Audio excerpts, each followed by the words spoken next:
पिछले वीडियो में पृथ्वी की आंतरिक संरचना के बारे में अध्ययन कर रहे थे।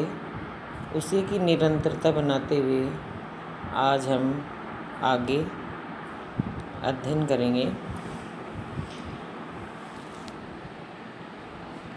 प्राकृतिक साधन में ज्वालामुखी क्रिया का अपन ने अध्ययन कर लिया। भूकंप विज्ञान के साक्ष्य। भूकंप विज्ञान वह विज्ञान है जिसमें भूकंपीय लहरों का सिस्मोग्राफ यंत्र द्वारा अंकन करके अध्ययन किया जाता है। अपन ने कल भी बात की थी कि जिस जगह से भूकंप का कंपन प्रारंभ होता है उसे हम भूकंप मूल कहते हैं, और जहाँ पर भूकंपीय लहरों का अनुभव सबसे पहले किया जाता है उसे भूकंप केंद्र कहते हैं। और जब भूकंप आता है उस दौरान पृथ्वी में कई प्रकार की लहरें उत्पन्न होती हैं। इन लहरों को भूकंपीय लहर कहते हैं। इनको हम 3 भागों में बांट सकते हैं। पहली हैं प्राथमिक अथवा अनुदैर्घ्य लहरें, दूसरी हैं आड़ी अथवा गौण लहरें, और फिर आपका है धरातलीय लहरें। प्राथमिक जो लहरें हैं वे ध्वनि की लहर के समान होती हैं और इनमें कणों की गति लहर की रेखा के सीध में होती है। ये सबसे अधिक वेगवान लहर होती है तथा ठोस भाग में अत्यधिक गति से प्रवाहित होती हैं। ये थी आपकी प्राइमरी वेव्स। दूसरी है सेकेंडरी, या आप इसको कह सकते हो आड़ी अथवा गौण लहरें। ये द्वितीय अथवा गौण लहरें जल तरंग अथवा प्रकाश तरंग के समान होती हैं, जिनमें कणों की गति लहर की दिशा के समकोण पर होती है। प्राथमिक में हमने क्या देखा था? कणों की गति लहर की रेखा की सीध में था। इसमें कणों की गति लहर की दिशा के समकोण पर होती है। इसी कारण इन्हें आड़ी लहरें कहते हैं। और सेकेंडरी वेव्स को हम शॉर्ट में एस लहर कहते हैं, जो कि तरल भाग में प्राय लुप्त हो जाती है, और ये लहरें भी अत्यधिक गहराई तक चली जाती हैं। लेकिन यहाँ हमने देखा कि तरल भाग में ये प्राय लुप्त हो जाती हैं। फिर अपनी आती है धरातलीय लहरें। धरातलीय लहरें पृथ्वी के ऊपरी भाग को ही प्रभावित करती हैं। ये अत्यधिक प्रभावशाली लहरें होती हैं। इन लहरों को सबसे अधिक लंबा मार्ग तय करना पड़ता है तथा यद्यपि इनकी गति सबसे कम होती है, लेकिन ये सबसे अधिक भयंकर होती है। जब भूकंप आता है तो भूकंप केंद्र, एपिसेंटर, जहाँ सबसे पहले भूकंप का अनुभव किया जाता है, पर इन लहरों का अंकन किया जाता है किसके द्वारा? सिस्मोग्राफ के द्वारा। सबसे पहले लघु अथवा कमजोर कंपन होता है। मानचित्र भी आप देख पा रहे हो, PSL जो वेव्स बनी हुई हैं, जो चित्र आप इसमें देख पा रहे हो।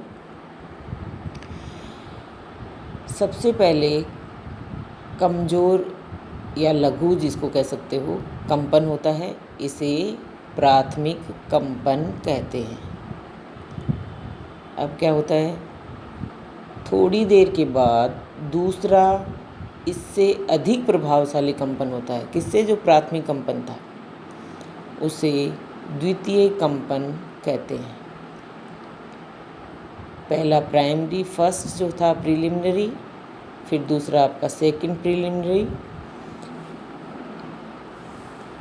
फिर इसके बाद अधिक अवधि वाला मुख्य कंपन होता है। यानी 3 तरह के हो गए।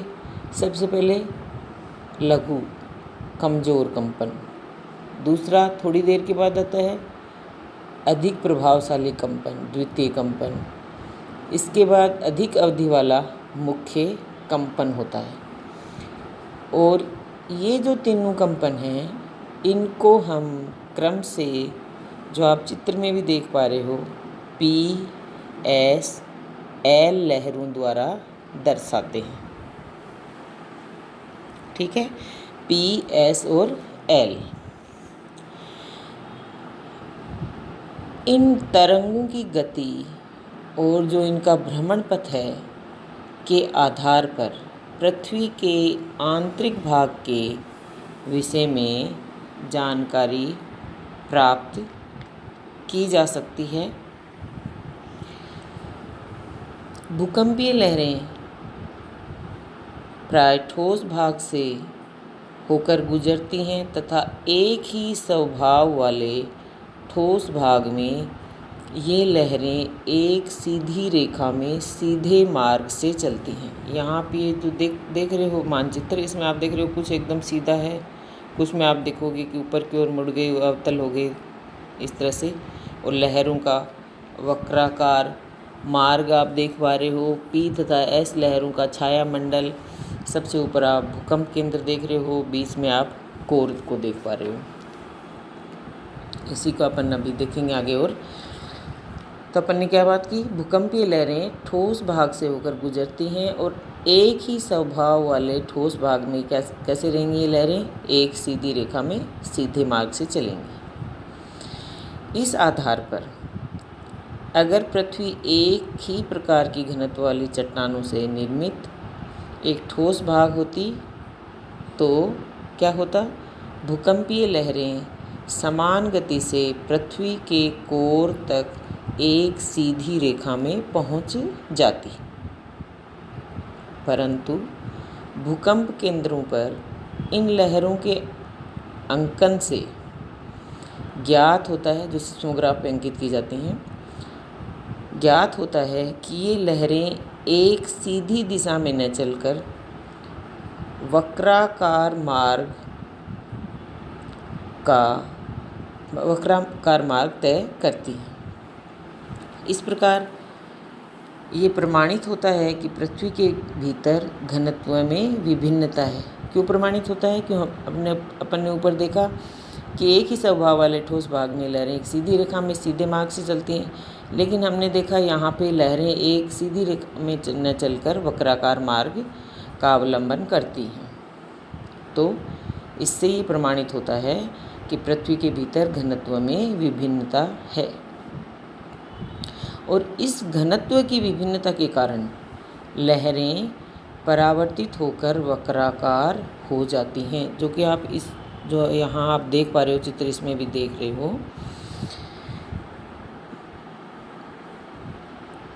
परिणाम स्वरूप उनका मार्ग भी वक्राकार हो जाता है। चूँकि आंतरिक भाग की ओर घनत्व बढ़ता जाता है, अतः कोर में ये लहरें P तथा S वक्राकार होकर, जो आप इस चित्र में देख भी सकते हो, वक्राकार होकर सतह की ओर यानी अवतल हो जाती हैं। ये इस डायग्राम के माध्यम से आप देख पा रहे हो। अब अपन ने पहले जब अपन बात कर रहे थे P और S लहर का, जिसमें अपन ने S लहर में ये देखा था कि ये तरल भाग में प्राय लुप्त हो जाती है। तो यहाँ पे अपन ये बात करेंगे कि S लहर का ये स्वभाव होता है कि वे तरल पदार्थ से होकर नहीं गुजरती हैं।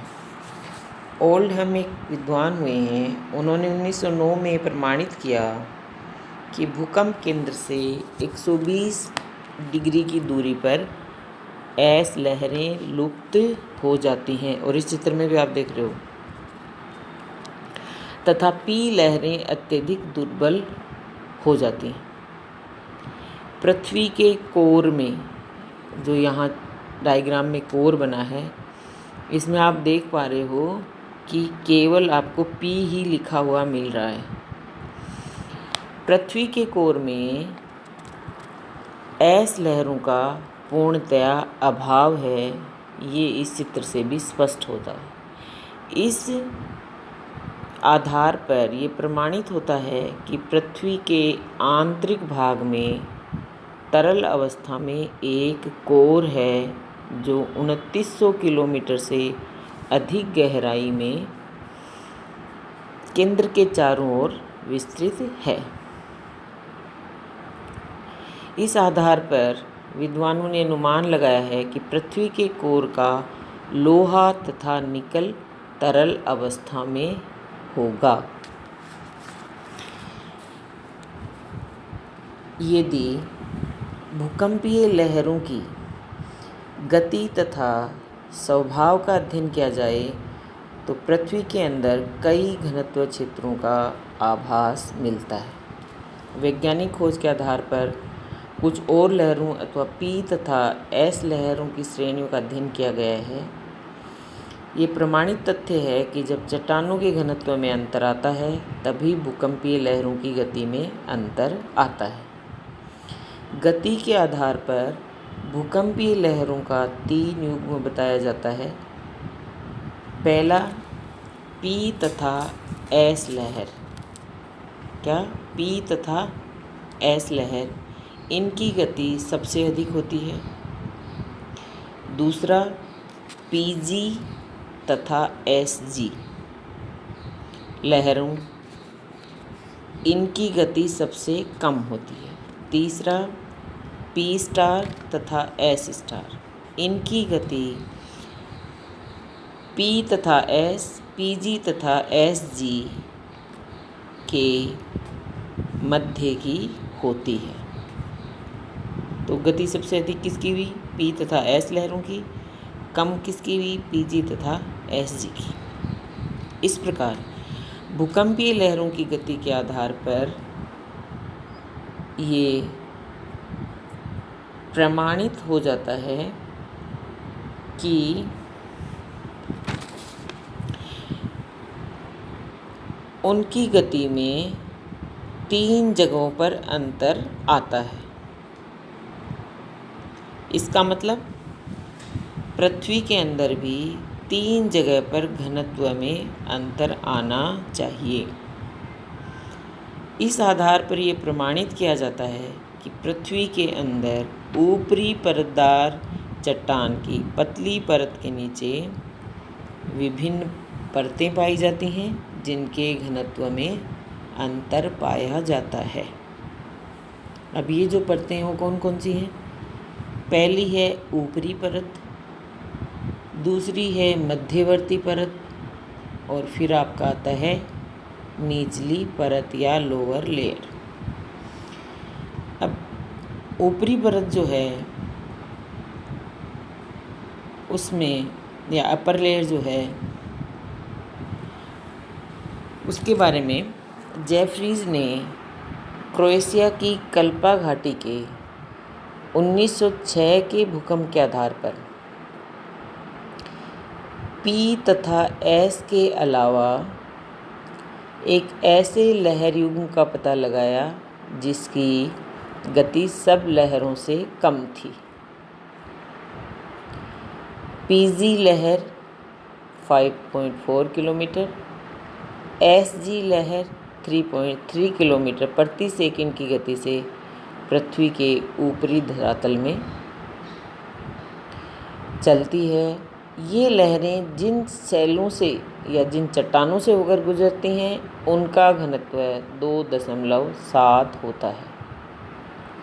इस आधार पर ये प्रमाणित होता है कि पृथ्वी की ऊपरी परत ग्रेनाइट नामक चट्टान की बनी है।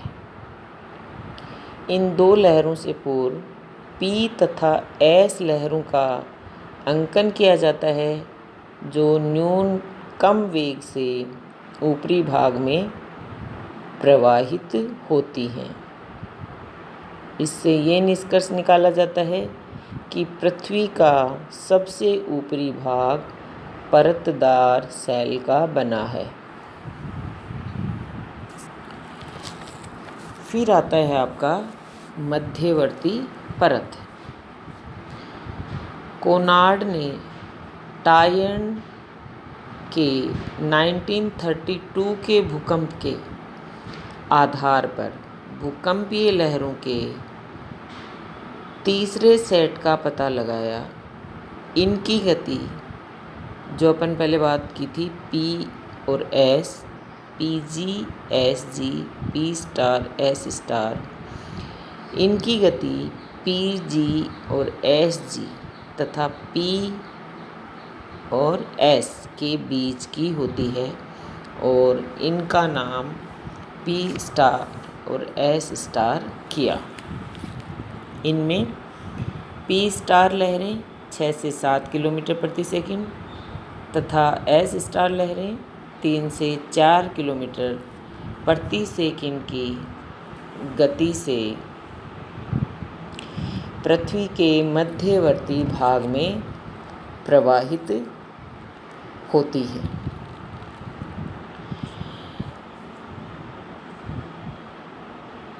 जिनका घनत्व 3 है, इस परत की वास्तविक चट्टानों के विषय में विद्वानों में मतभेद है। डोली तथा जेफरीज के अनुसार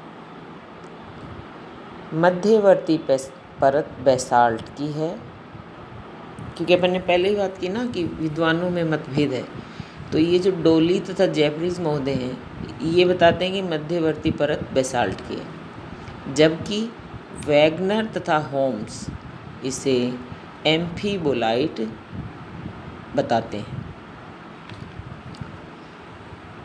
अधिकांश विद्वानों के अनुसार ये परत बेसाल्ट की ही बनी हुई है और इसकी मोटाई 20 से 30 किलोमीटर बताई जाती है। यद्यपि ये अभी भी इसमें विवाद का विषय है। तो यहाँ पे जो ये नाम अपन ले रहे हैं कि बेसाल्ट और एम्फीबोलाइट एंड ग्रेनाइट, ये सभी आपको चट्टानों के नाम है और जैसे अपन चट्टान का बारे में अध्ययन करेंगे तो आपके और भी क्लियर होता जाएगा। तो पहला था ऊपरी परत, दूसरी थी मध्यवर्ती परत, अब आता है आपका निचली परत।